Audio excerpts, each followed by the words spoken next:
ahead on 12 News, music made right here in the Northwest Metro. In all genres, we've had local bands that are known. Soul Asylum was in this room. We tour a hidden gem known to musicians around the country. Plus, the benefit of giving back. We meet a Golden Valley couple who works wonders for their local food shelf. But first, no more A's and B's. The new grading system soon to be used by Wayzata Middle School. 12 News starts right now. Hello and thanks for joining us. Next fall, middle school students in the Wayzata School District will not be bringing home all A's. Or B's either. The school is adopting a new grading system the teachers say is more reflective of what a student has learned. Shannon Slatton explains. What you're going to do is you're going to collaborate. You're going to pull those ideas. In every subject in school, you can't know everything, but you can know something. You're going to have 2 biotic factors per person and 2 abiotic factors. So what's a biotic factor? This fall, Wayzata Middle Schools will launch a new grading system that shows more clearly what students know and what they don't. What in the past had been an A through F system where you might see an A or a B or a C on a report card, it will fall by the wayside, and we really get a chance to get into this 4-3-2-1 system. Principal Clark Doughton says staff has been working on a new system called Grading for Learning for the last 3 years. Each class is divided into components, and components are the essential areas of learning related to state standards for each class. For example, before your student might have earned a B in math, but that grade doesn't tell you anything about what exactly she knows or doesn't know. Now that grade will be broken down into concepts so you can see how proficient your student is in each one. Here's an example. Math is broken down into ratios, equations, and geometry. Your student might be exceeding expectations in ratios with a 4, but they need more work in geometry to get where they need to be. We hope that we have everybody at a 3, and then we're pushing kids forward into this exceeding category. Here are your next steps in learning. Teachers like Michelle Ranke say this will put the emphasis back on knowledge and not just what to turn in to pass a class. Traditionally, conversations were about points and how do I get another point to get an A, without really the learning not being there. Thank you. The transition might be a tough one for parents to understand at first, but to teachers, it gives clarity. It's traditional, it feels good, you like to see those A's on the report card, but if it can be more informative, we want it to be more informative, and I think that's what Grading for Learning does. In Plymouth, Shannon Slatton, 12 News. Another component of the new grading system will be personal management, where teachers will assess behavior, effort, and timeliness in each subject. A conference taking place in Brooklyn Center this week aims to help healthcare professionals share innovations about brain injuries. More than 400 people and 56 vendors came out to connect with one another and share information about different techniques and services related to brain injury. Officials here say that as society pays more attention to concussions, it will put a greater emphasis on brain injury experts to come up with innovations in research and also in rehabilitation. I do believe we as a society, with the focus on concussions, will reach a point where we feel we are more informed about concussions and what they look like, how they occur, what their residuals might be, and the best way to go about dealing with an individual if they have sustained a concussion or a potential concussion. Traumatic brain injury is the leading cause of death and disability in children and young adults in the United States.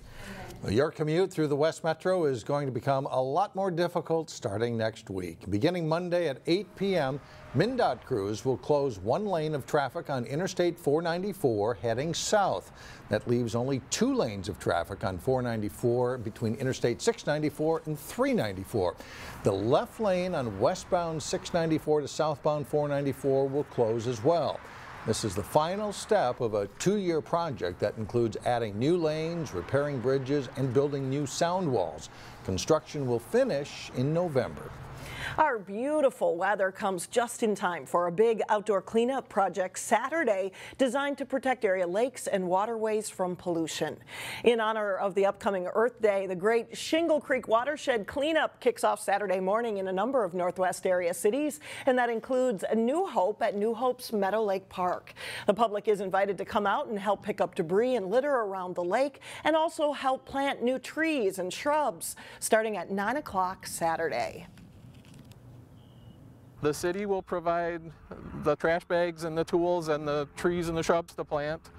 And the people that participate, it's best if they wear good solid shoes and gloves and come ready to do a little work. In Brooklyn Center, the cleanup begins at 8 a.m. and meets at the amphitheater. Water quality at Shingle Creek and Meadow Lake is especially important because the water empties into the Mississippi River. Meantime, protecting the metro area portion of the Mississippi River is the focus of a new set of proposed rules from the Minnesota Department of Natural Resources. Many of the proposed rules apply to new development along the river, and they will replace a 37-year-old executive order that currently regulates development. The DNR is asking for public comment on the proposed rules, with 3 public hearings coming up in June. This week, Channel 12 is featuring individuals who make a difference. Yeah, it's part of our salute to National Volunteer Week. And today we learn about a married couple who volunteer at PRISM in Golden Valley. And we get their story from Eric Nelson. And so I just make sure we have enough out on the shelves for everybody. Today we shine the volunteer spotlight on Janet and Mike Mengelko, a couple that gives back plenty. I love it. Janet donates her time to the birthday room at PRISM, making sure all the toys are categorized and organized. We have sports equipment here. We have arts and crafts over here, puzzles, some items for teens. The birthday room is like a mini Toys R Us. Janet wants parents and kids to light up when they see all the cool stuff she's put on display. I just like helping out, and when there's a need, I feel very fortunate that I'm in a position where I can do that. Just down the hallway from the birthday room is PRISM's food bank. It's kind of overwhelming. This is where Mike volunteers a couple days a week. Very humbling. We see every person brings in a slip and family size, so we see from 1 to 7+ members of family come in shopping. Whether it's picking up food from area supermarkets or stocking shelves, Mike is passionate about helping out. Groceries are in his DNA. I actually worked in a grocery store called Country Club Markets back in the late 60s. When you boil it all down, Mike is just happy to give back. It's the feeling of helping people that are probably less fortunate than I am. Janet and Mike have been married nearly 35 years. She still works part-time for the city of Minneapolis, and Mike recently retired, spending the bulk of his career with Goodyear Tires. In Golden Valley, I'm Eric Nelson, Channel 12 News. And Mike has been volunteering at PRISM for just over 2 years, and Janet has been there for 1. It's a good thing we have people like that around, isn't it? Coming up, music hits made right here in the Northwest Metro. We will take you to a New Hope recording studio that you may not have heard about. And then a little bit later in sports, highlights from 2 tight battles in Northwest Suburban Conference baseball. But first, an unseasonably warm weekend. Temperatures rise into the 70s.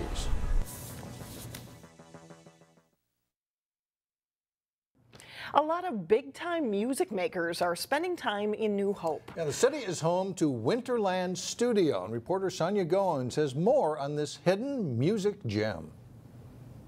This is Studio A, so it's kind of a little separate entity. It might say Minneapolis on the sign, but Winterland Recording Studio is located in the Northwest Metro. New Hope, since 1999, the studio was built, and originally it was called Echo Bay Studios. Todd Fitzgerald is the owner. He's also a producer and engineer. This is where the engineer works, except this has a lot more gear. Winterland has 2 main studios, including several performance areas. We usually call this the drum room because it's a bigger room.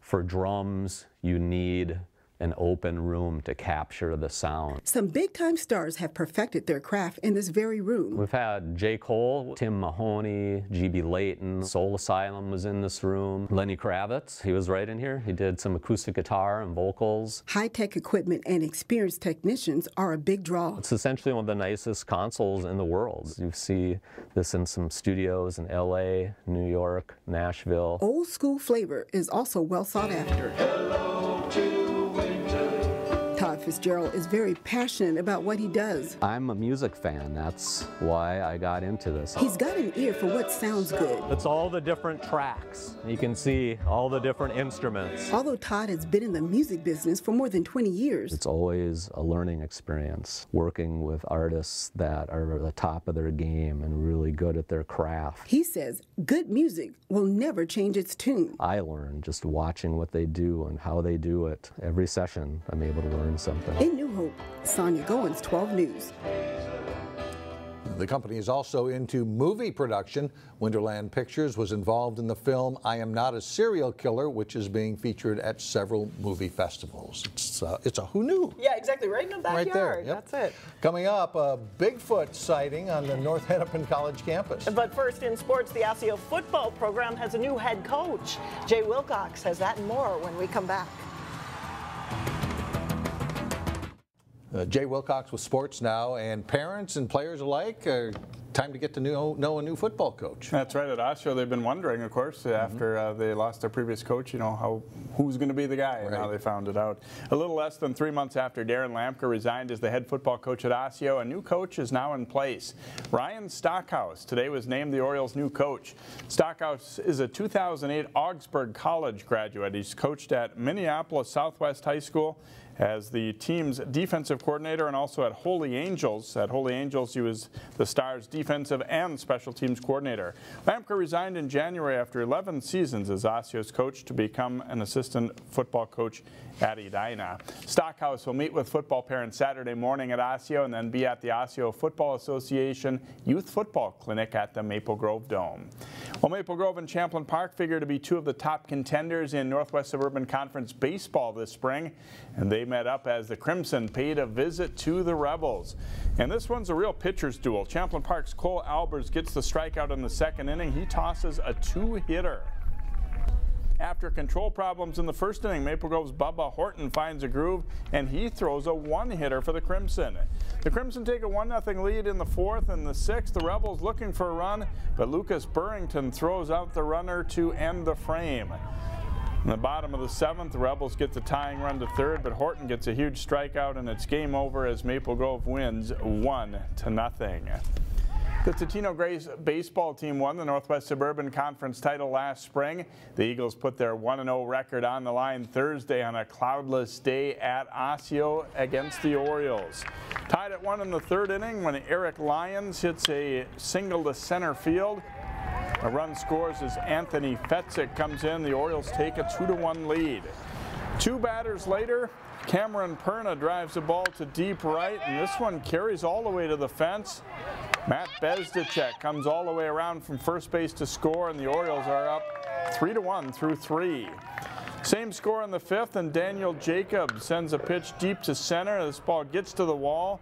Ryan Johnson scores to make it a 3-2 game.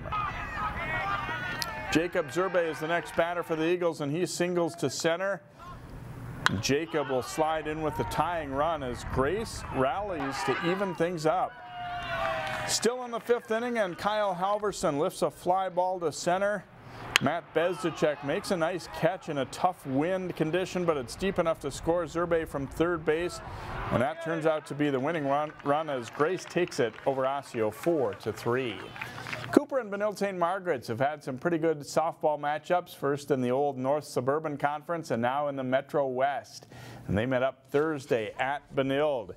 Scoreless in the second until Gwyn Bruce's check swing hit drops in just over the infield for Benilde. Sedona Brown and Hattie Hoffman score on the play. The Red Knights go up 2-0. Good defense helps them keep that lead. First baseman Alyssa Brinza makes a diving catch on the short pop-up. In the third, Hoffman grounds a single to right field. Brinza is the second of two runners to score on the play as Benilde takes a commanding 4-0 lead. Some defense for the Hawks as well. Left fielder Bree Jones handles a tough liner, juggling it and hanging on to get the out for the Hawks. Benilde adds two more runs though in the fifth. Cooper gets the out at first on Alexa Reinder's grounder as a run scores. Benilde downs Cooper 6-1. Local high school golf teams are getting their season started too. At the Osseo Invitational Girls Tournament at Shamrock, Champlin Park comes out on top, 7 shots ahead of runner-up Blaine. Host Osseo is third, followed by Anoka, Park Center, Centennial, and Coon Rapids. In the big Bunker Hills Invitational Boys Tournament, Minnetonka breaks the 300 mark, shooting a .297 as a team to win it. St. Michael Albertville is second and White Bear Lake third. Locally, Maple Grove ties for 7th. Totino-Grace ties for 16th. Rogers in a tie for 18th, with Armstrong 22nd, Osseo 24th, and Champlin Park ties for 29th. So they're just happy to be getting on the courses at this point. That's exactly right. Thanks a lot. Still ahead, is the Bigfoot mystery solved? A real live Sasquatch is uncovered on the North Hennepin campus. We'll clue you in after a short break. The time is running out to catch a glimpse of a real live Bigfoot. That's right. He will be at North Hennepin Community College through Saturday. Neil Persley explains in today's Weekend Showcase.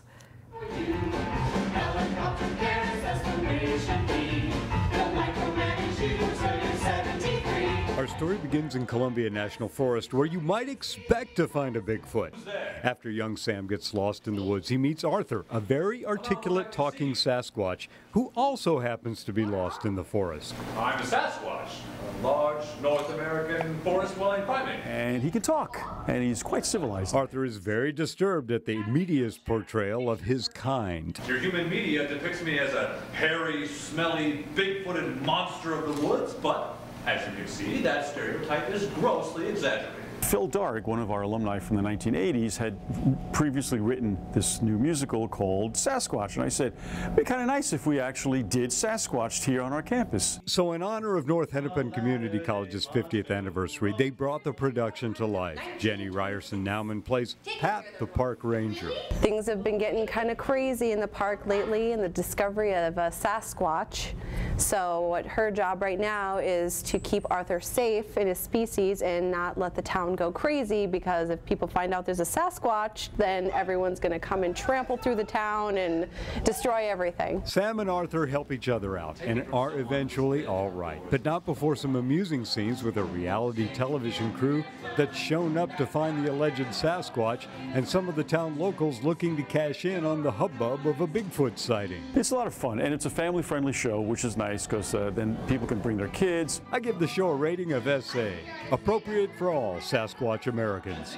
For Weekend Showcase, I'm Neil Persley, 12 News. And Sasquatched is on stage through Saturday at the Fine Arts Theater on the campus of North Hennepin Community College. Admission is $10 for adults, $7 for seniors, children, and students, and the showtime is 7:30. How great that an alumni wrote that. Yeah. And yeah, it looks like a hoot. It does look like a fun show. It's fun, yeah. That does it for us. Thanks so much for joining us. Have a great weekend, everyone, and we'll see you again next week.